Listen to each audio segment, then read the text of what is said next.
Hello, friends. This is Tomar Levine from Soul Guidance for Awakening. And I want to say a few more words on the topic of purpose.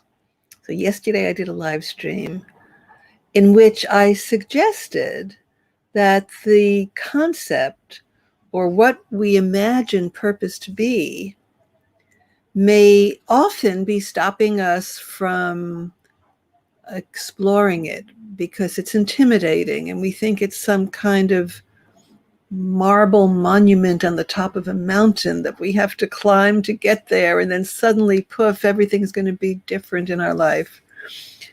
And I suggested that another easier term, perhaps, to work with instead of purpose is the term calling, which I prefer, which is more of a relationship or a process or a listening, a conversation.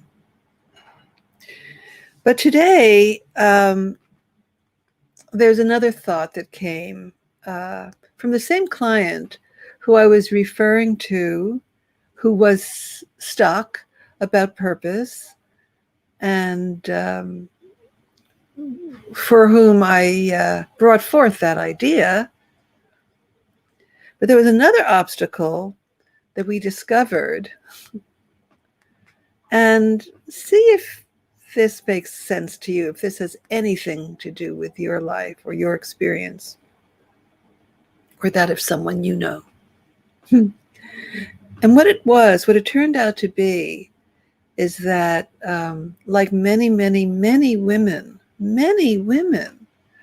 my client was conditioned to be a good girl, to get approval, whether it was from her parents as a child or from other authority figures, to get approval by being nice, by being sweet, by not making waves, not rocking the boat, being quiet and good.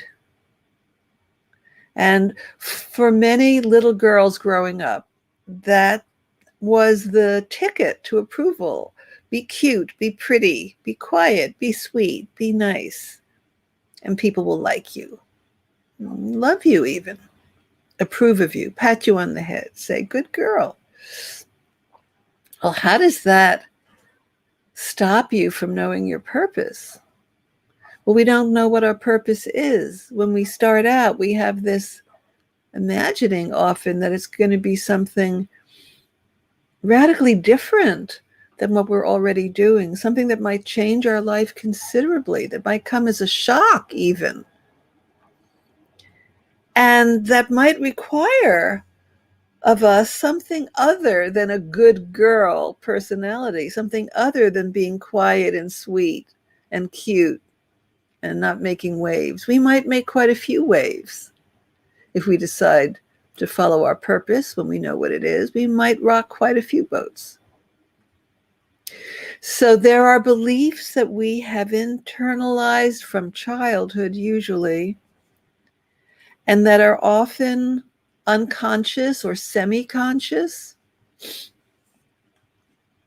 We may not even know they're there. They may seem completely illogical, irrational, and we don't even know why we feel afraid or why we feel like we can't move forward to even find out what we might love to do with our life, with the rest of our life, whether we call it purpose or calling or just what I want, just what I want. So the fear of alienating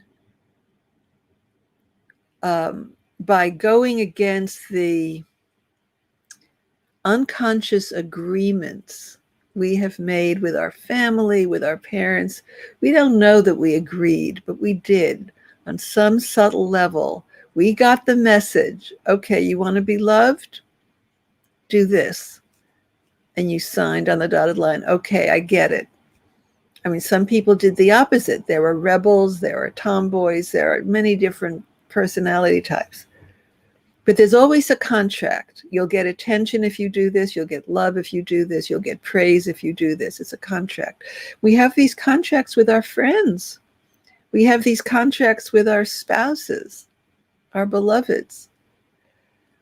And of course, it's going to feel very risky if we think we might be lured into breaking one of those contracts. We'll be all alone. We're afraid we will lose the love in our life.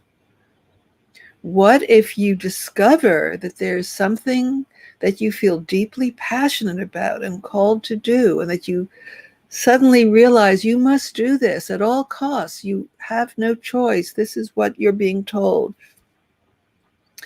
Like God steps down from a cloud and tells you personally, this is what I want you to do. And who are you to say no? And what if that injunction, what if that assignment is you are to leave everything in your life and go to India and feed the poor? That's the way our ego thinks about purpose. It's some lofty, selfless act that requires us to not have the things we want in our life. We might have to leave our family, uproot ourselves, and move somewhere across the world. Maybe we'll be poor. Maybe God comes down and says, I want you to be a holy person. Give up all your possessions and just devote your life to serving others. Again, this is the ego's version of anticipating what we think purpose might tell us to do. It's very rare that purpose tells us to do anything that extremely different from who we already know ourselves to be. But it might be that, I followed this path of becoming an engineer or becoming a lawyer to please my parents. It's what they wanted me to do. But I gave up that other thing I loved. I really wanted to play the violin. Or I really wanted to invent stuff, even though it's risky, even though they said, well, you don't know if you're going to make a living doing that, so do something safe and lucrative. And I've given it a try and I'm not happy. And this thing keeps tugging at me and I just want to give it my all while I still have a chance. That's more the way purpose talks to us. It's not usually that God comes down from the sky and tells us to give up our life and do something completely different. And besides, we have a say in it. We're not beholden to any force to go against what we desire to do. It's also not all or nothing. Sometimes there's a compromise. Sometimes there are baby steps, stepping stones. But the point I'm really making is that many of us harbor these unconscious fears that are often also part of the culture. Oh yeah, Gauguin was working in a bank and he gave up everything and moved to Tahiti. And by the way, died of syphilis. Eventually, not right away. Made a lot of great art first. These are the romantic notions that have been fed to us by the culture. It's really silly. But nonetheless, it behooves us to find out what we believe, what our ego has absorbed, what's our fear, what's the worst case scenario, what's the worst thing that could happen if you found out your purpose and felt that you should maybe live it or consider living it. What's the worst thing that could happen? Would you lose all your money? Would you lose the love in your life? Would you feel that do you think you would have to give up what you really enjoy to do something you hate? One of the things I know about purpose is that it fits you like a glove. It's who you are on a soul level, and it makes you happy. And there may be negotiations and compromises you have to make with the ego part of yourself or with some of the agreements you've made to your family. Let's say you're earning a living and you've agreed to support your children and you want to give up your job in corporate America and start your own business, that's a risk.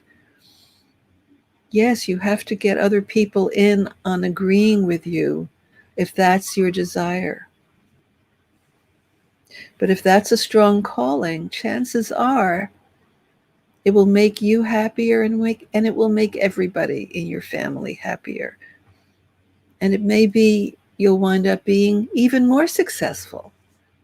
Believe me, that happens. So that's just the question I want to pose to you. If you feel confused or blocked or fearful about even considering discovering what your purpose is because you may not even know why, look at what your fear would be, your worst case scenario. What unconscious beliefs may be lurking inside you, either from your own childhood or from the culture that you've absorbed? Some fantasies, some stories, made up stories, the Hollywood version of living your purpose. It's not what it is. I can leave you with that for now. Blessings. Much love. Till later.